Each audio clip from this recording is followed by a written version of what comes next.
అయిన వ్యక్తులు కూడా తల్లికి తండ్రికి అంత గౌరవం ఇచ్చారు. సందర్భం కాబట్టి ప్రస్తావిస్తున్నాను. మన గౌరవ ముఖ్యమంత్రి నారా చంద్రబాబు నాయుడు గారు స్వయంగా ఒక వ్యాసం రాశారు. తల్లికి జేజే, తండ్రికి జేజే, గురువుకు జేజే అని ఒక పుస్తకం ఉంది. ఆ పుస్తకంలో బహుశా నాకు జ్ఞాపకం ఉంటే 3వ వ్యాసం అనుకుంటాను. ఆ వ్యాసంలో ఆయన ఒక విషయం ప్రస్తావన చేశారు. వాళ్ళ అమ్మగారి పేరు అమ్మಣ್ಣమ్మ గారు. ఆవిడ చిన్నతనంలో చంద్రబాబు నాయుడు గారిని పిలిచి ఒక కథ చెప్పారట. ఒరేయ్ నాన్న, మనిషి కష్టపడాలి. ఎందుకు కష్టపడాలో తెలుసా?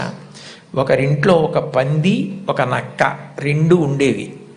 ఆ పంది చాలా కష్టపడి పనిచేసి మధ్యాహ్నం ఇంటికి భోజనానికి వచ్చేది. నక్క పని చేయడం మానేసి చెరుకు తోటల్లో తిరుగుతూ ఊళలు వేస్తూ వచ్చే ముందు బురదలో పొర్లాడి వచ్చేది. పంది ఒళ్ళు కడుక్కుని వచ్చేది. ఇంటికొచ్చి శుభ్రంగా ఉన్న పందిని చూసి ఇదేం పని చేయలేదనుకుని మంచినీళ్లు మాత్రమే పోసేవాడు యజమాని. నక్క ఒంటి నిండా బురదంటించుకోవడం చూసి ఇది బాగా కష్టపడింది అనుకుని బాగా దానికి తిండి పెట్టేవాడు. మోసం ఎన్నాళ్ళు దాగుతుంది? కొన్నాళ్ళకి ఎవరు కష్టపడుతున్నారో తెలిసిపోయింది. తెలిసిపోయిన తర్వాత నక్కని కొట్టి తరిమేసి పందికి తన పిల్లనిచ్చి పెళ్లి చేసి ఇల్లరికం అల్లుడిగా తెచ్చుకున్నాడు రా. ఇంటి పనివాడు ఇంటల్లుడయ్యాడు రా. కష్టపడిన వాడు వెనక్కి తిరిగి చూడడు జీవితంలో. కష్టపడడం నేర్చుకో అని మా అమ్మ నాకు చిన్నతనంలో చెప్పింది. మా అమ్మ చెప్పిన కథ నా జీవితానికి దిశానిర్దేశం చేసింది. ఆనాటికి ఈనాటికి ఏనాటికి నాకే కాదు మా ఊరంతటికి అదే భగవద్గీత. నేను యథాతథంగా ఆయన వ్రాసిన వ్యాసంలో మాటలే చెప్తున్నాను. ఆ మాటలే నాకు స్ఫూర్తి. ఇప్పటికీ కష్టపడడం నాకు అంత సంతోషం. ఆ కష్టపడడం అన్నది నేను మా అమ్మగారి దగ్గర నేర్చుకున్నాను. ఆ కష్టపడే ఇవాళ ఈ స్థితికి వచ్చాను. నేను ముఖ్యమంత్రినైనా మా అమ్మగారు మాత్రం మా ఇంట్లో గట్టిగా 3 రోజులు ఉండడానికి ఇష్టపడేది కాదు.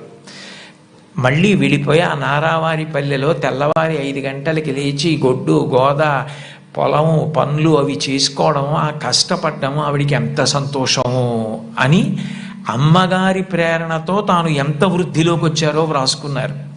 నేను ఏదో 4-5 విషయాలు మాత్రమే ప్రస్తావించాను. లోకంలో తల్లిని మించిన దైవం లేదు. మీరు జీవితంలో ఎప్పుడైనా అమ్మ నువ్వేం చేశావు అని అడిగితే, మీరు అమ్మకి చెప్పలేని స్థితి కలిగితే, మీరు చేసిన పని మీ అమ్మగారికి మీరు చెప్పలేకపోతే అంతకన్నా ఆత్మద్రోహం ఇంకొకటి లేదు. మీరు ఏది చేసినా మీ అమ్మగారికి చెప్పగలగాలి. ఇది నేను మా అమ్మకి చెప్పలేను అన్న పని చెయ్యకండి.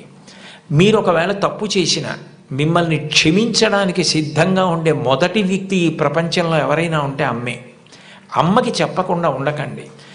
అమ్మ ఒకవేళ మిమ్మల్ని దెబ్బలాడి ఇక పైన ఇట్లా చెయ్యకు అంటే ఇక మళ్ళీ ఆ తప్పు చెయ్యకండి. మీరు పిల్లలు కాబట్టి ఒకసారి చెయ్యొచ్చు ఎప్పుడైనా, కానీ పొరపాటు జరిగిన మీ అమ్మగారికి చెప్పండి. వద్దంటే మాత్రం చేయకండి.